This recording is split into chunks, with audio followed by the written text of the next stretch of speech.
Salut.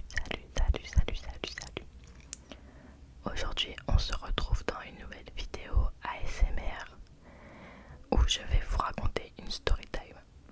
Parce qu'on m'a demandé dans les commentaires d'une de mes dernières vidéos de faire une story time. J'en rigole aujourd'hui, c'est pas drôle du tout. Mais ça me dérange pas de le raconter. Donc je vais vous raconter la fois où je me suis fait agresser avec ma soeur en rentrant du McDo. Donc tout part bien. Donc voilà. Donc avant que la vidéo commence, je vous invite à vous installer confortablement. Et je vous laisse écouter la vidéo. Alors du coup, l'histoire se passe. J'avais 16 ou 17 ans. Donc 4-5 ans, ça fait 4-5 ans. Et on était au McDo, c'est sûr, avec ma soeur. Et c'est tout, bah on fait notre vie.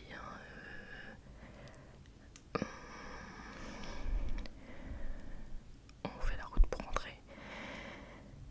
Et vraiment, il nous restait peut-être 300 mètres à faire. Et on était rentré chez nous. Et en fait, il y a un café. Et après, il y a une rue. Et après, il faut tourner. Bref, on s'en fout. Et on était à côté du café en fait. Et là, il y a des gars, ils commencent à arriver et tout. Et ils nous disent ouais, machin et tout. Ils commencent à dire ouais, Sophie. Sophie, c'est le nom de ma soeur. Ça, le prénom. Et donc, je sais qui eux. Du coup, là.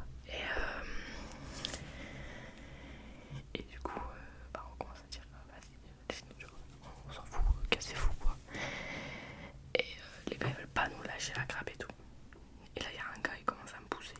Donc, il m'a poussé dans le mur. Et après, il m'a poussé dans des buissons. Ouais. Et là, ma soeur, elle s'est énervée et tout. Elle a dit, ouais, tu touches pas ma soeur et tout. Et elle l'a poussé. Et le gars, il a fait quoi? Il a mis un coup de pied, mon ref, dans le dos. Un gros coup de pied dans le dos. Et si elle mettait pas sa main, elle se bouffait le mur. Mais vraiment, genre, sale. Et du coup, voilà. Et là, on voit, ils veulent pas nous lâcher tout. On avance. Et continue. Et c'était 3 gars. Mais il n'y en avait que 2 qui nous cassaient les couilles, pour dire les termes. Il y avait un gars, il était assis par terre et écoutait sa musique. Ok. Et c'est tout. Et là, ils veulent pas nous lâcher et tout. Et il y a un gars, il vient voir et tout. Enfin, un des 2 gars. Et il me dit ouais, je te connais. Je me compte qui. Je te connais, t'étais au collège, tu voulais sortir avec moi. J'étais gros, je te connais même pas. Je te connais ni Nathan ni Dave. Du coup, je vais sortir avec toi. Enfin, que je voulais sortir avec toi et tout. Il me dit ouais. Et alors je pleurais et tout parce qu'en fait, voilà. Et il me dit quoi? Fais-moi un câlin. Je sais pas si je dois rire ou pleurer.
Et du coup après vas-y, ça a commencé, la chance bastonne et tout.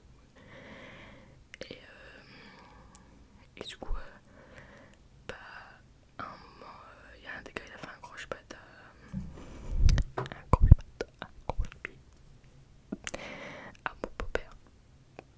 Et il est tombé. Et il s'est cassé le poignet en fait sur le.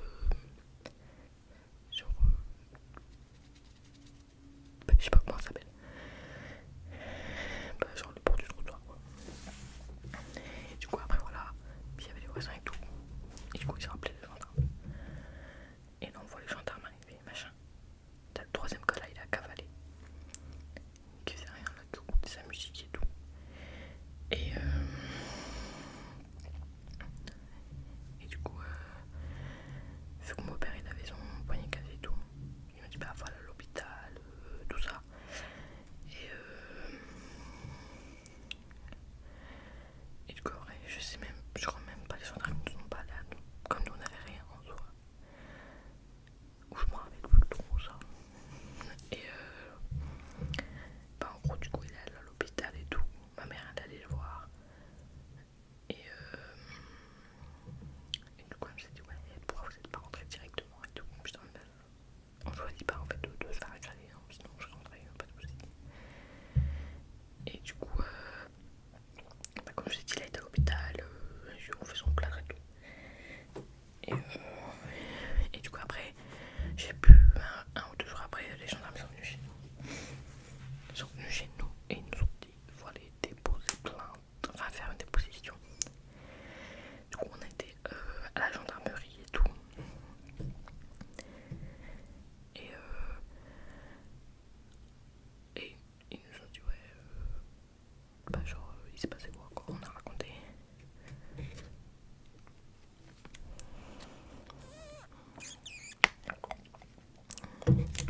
Du coup, on a raconté comme je vous ai dit. Et après, je crois qu'on est rentré chez nous. Et après, genre, un jour, je reçois un numéro de télé, enfin, un jour, je reçois un appel. Et j'étais avec une pote. Et genre, ça, un gendarme, il me dit ouais, c'est un thé, la gendarmerie, machin. Et il me dit ouais, j'ai besoin de vous pour une déposition et tout. Je dis quoi, c'est la pause du midi. Après, je reprends les cours. J'étais au lycée. Ouais, j'étais en première, je crois. En première. Et ouais, donc je crois 17 ans, j'ai dit, je m'égare. Et du coup, il me dit bah c'est pas grave, je viens te chercher. Il me dit ouais, j'appelle dans le lycée. Et j'étais trop gênée, ils ont dû dire la honte, la meuf, carrément les gendarmes ils s'appellent parce qu'elle doit aller au commissariat et tout. Ils ont dû dire elle a fait quoi, alors c'était pas moi. Et du coup, bah, il est venu me chercher. On est à la gendarmerie. En plus, la honte, ce jour-là, j'avais quoi, un pull jaune, avec des donuts. Trop pas crédible pour aller à la gendarmerie. Et c'est tout, en fait, c'était la confrontation. Et j'étais là, pardon, j'étais pas au courant. C'est tout, et il m'explique après, il me dit ouais, surtout s'ils disent quelque chose, leur parle pas, machin. Et faut ça, j'étais toute seule, ils étaient à deux. Et du coup, le gendarme il me dit ah, tu peux me tutoyer, j'étais là. Non. Je dis vous pouvez me tutoyer, moi je me tutoie pas. Et c'est tout. Et en gros, je devais juste raconter l'histoire, mais avec eux qui étaient là. Et il commence à me sortir ouais, comment tu veux qu'il sorte une bouteille de whisky de sa manche, un des deux gars là. Je te mets gros, j'en sais rien. C'est ta manche, pas la mienne. Moi j'en sais rien. T'avais ton truc, tu te démerdes. Et en mode, j'ai essayé de dire ouais, c'est pas vrai et tout.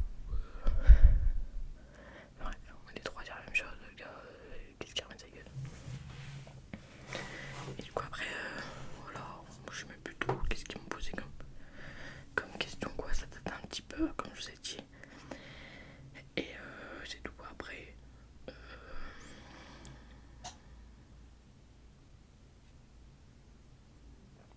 je perds mes mots. Après, du coup, le gendarme m'a ramené chez moi. Au début, il m'a dit ouais, je te ramène à l'école. Parce que j'avais encore une heure de cours, je crois. Après, dit ouais bah laisse tomber, je te ramène chez toi, je te ferai un mot. Donc il m'a donné un mot comme quoi, bah de la gendarmerie comme quoi j'avais été là-bas. Et j'étais trop gênée en fait de le donner, vous voyez, de motif d'absence, de rendez-vous gendarmerie et tout. Enfin j'avais trop la honte. Alors qu'en vrai moi j'avais rien fait donc je devrais pas avoir honte. Et du coup dans l'histoire bah je pense que j'ai pas eu de 8 ans ou pas une nouvelle là. Ça fait déjà très longtemps donc je pense que ça a été classé sans suite. Et je sais pas c'est quoi le pire dans l'histoire. Parce que je vous ai dit le gars là, il me disait ouais tu veux sortir avec, enfin tu voulais sortir avec moi au collège, machin, fais-moi un câlin. Et un jour je croise une pote dans la rue et je vois quoi c'est son mec. J'étais au tout. Et du coup genre je dis bonjour à elle. Et je sais pas si il m'a reconnu et tout, enfin c'était grave gênant. J'étais trop gênée. Et le pire c'est que moi genre après ça, pendant un moment je voulais plus sortir de chez moi et tout. Enfin je me dis imagine je sors, ils sont là des gros cassos à me faire chier. Et du coup en fait, ah oui j'ai oublié de vous dire. Du coup ma soeur elle était à l'hôpital aussi, je vous ai dit le gars il a mis un gros coup de pied dans le dos là. Mais en fait elle avait pas d'hématome physique. Enfin voyant, ça faisait pas de bleu en fait, c'était à l'intérieur. Et elle a eu mal au dos pendant longtemps et tout. Et ouais, et du coup bah voilà, ça s'est fini comme ça et tout. Mais du coup en vrai dans un sens heureusement qu'on a croisé mon beau-père et son frère, parce que je sais même pas comment ça aurait fini si j'aurais laissé sortir, partir je veux dire, ou quoi. Et du coup bah au final ça s'est bien terminé quoi. On n'a jamais eu plus de problème avec eux. De toute façon le gars j'ai dû le recroiser 2-3 fois mais dès que ça me meuf. Et après ça fait qu'en mode père de famille, trop responsable. La honte. Et moi je voulais renvoyer un message à ma pote en mode lui dire tu sais que ton mec là c'est un agresseur et tout. Mais je l'ai pas fait et tout. Parce qu'elle a dû être au courant, je veux dire, il était un convoqué de gendarmerie machin. Et du coup voilà. Et bah, c'est tout pour cette histoire. Du coup, morale de l'histoire, bah faut pas